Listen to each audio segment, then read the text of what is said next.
could you? After everything. Mark, please, just let me explain. The front door slammed shut, a gunshot in the quiet dusk, rattling the windows of our century-old home. I stood frozen in the kitchen, the scent of burnt coffee clinging to the air, my fingers still curled around the cold handle of the kettle. Lila's voice lingered in the echo, sharp and final. "It's none of your damn business where I'm going, Mark." Her heels had clicked furiously across the hardwood, each step a nail in the coffin of something I couldn't yet name. I didn't chase her. Instead, I crossed the room in 3 strides, my pulse hammering, and twisted the deadbolt until it clicked. The sound felt permanent, like a vow I didn't know I'd made. For weeks, the signs had whispered at me. Lila's phone, always face down now, buzzing at odd hours. Her late-night work calls in the study, door cracked just enough to hear her laughter. Soft, intimate, not meant for me. The way she'd flinch when I touched her shoulder, as if my fingers carried static. I'd dismiss it all, chalked it up to her new promotion, the stress of managing a team. She's just busy, I told myself, stirring sugar into my coffee until it was too sweet to drink. But denial is a fragile thing, and Hayes was cracking under the weight of her absence. The house felt too big without her in it, the silence pressing against my eardrums. I wandered into the living room, past the couch where we'd binge-watched old noirs, her head on my chest, her breath warm against my skin. The memory stung, a paper cut to the soul. On the coffee table, her scarf lay crumpled, a splash of crimson against the oak. I picked it up, the silk cool and slippery, and caught a whiff of unfamiliar cologne, earthy, musky, not mine. My stomach lurched. I dropped the scarf like it boned. I don't know why I went to her desk. Maybe it was a cologne, or the way her words had sliced through me, or the nagging itch I'd ignored for too long. Her laptop sat open, screen dark but alive, humming softly. My hands trembled as I tapped the space bar. The screen flickered to life, and there it was, an email, half-written, unsent. "I can't stop thinking about last night," it began.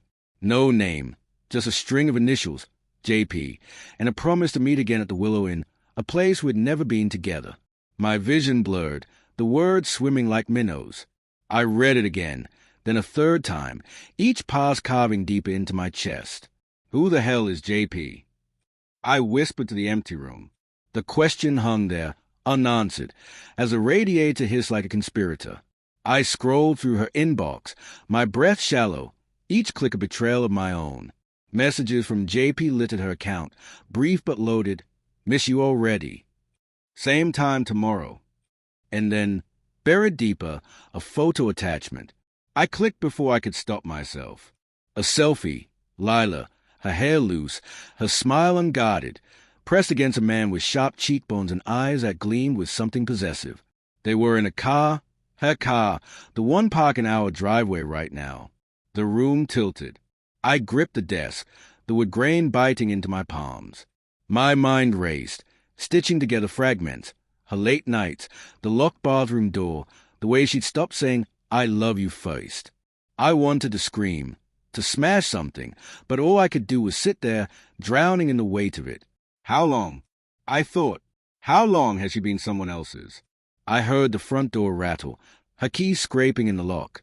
My heart lurched, caught between rage and a desperate hope she'd explain it away.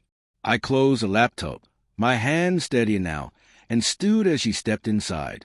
Her coat was damp from the drizzle outside, her eyes wary, like she knew the air had shifted.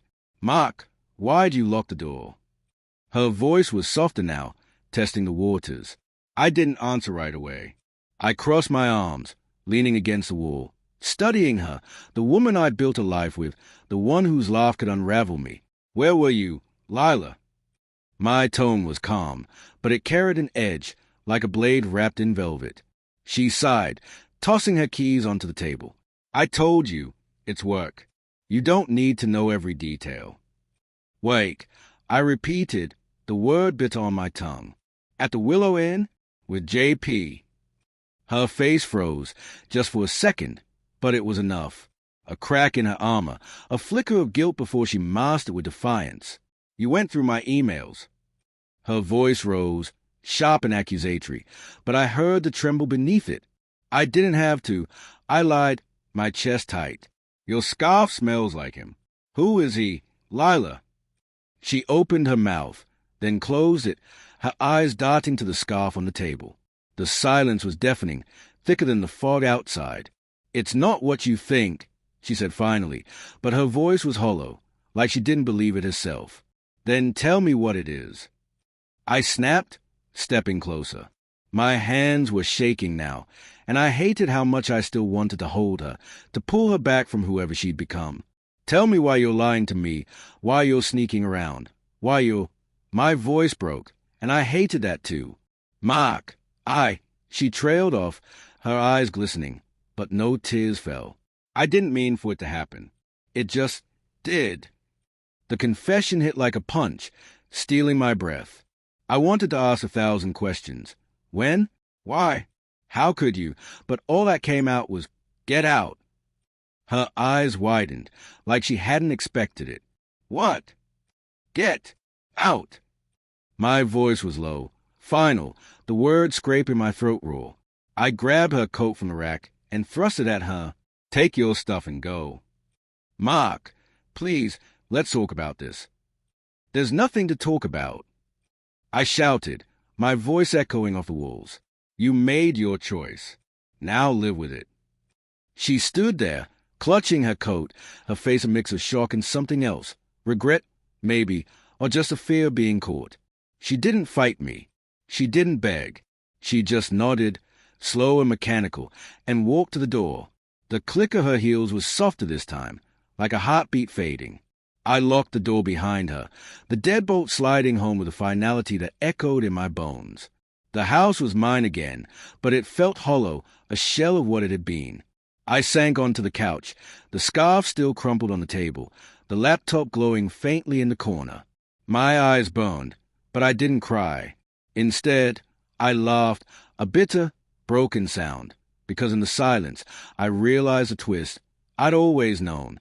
Deep down, I'd seen the signs, felt the distance, but I'd loved her too much to believe it. And now, with her gone, the truth wasn't just a betrayal. It was mine for letting it happen.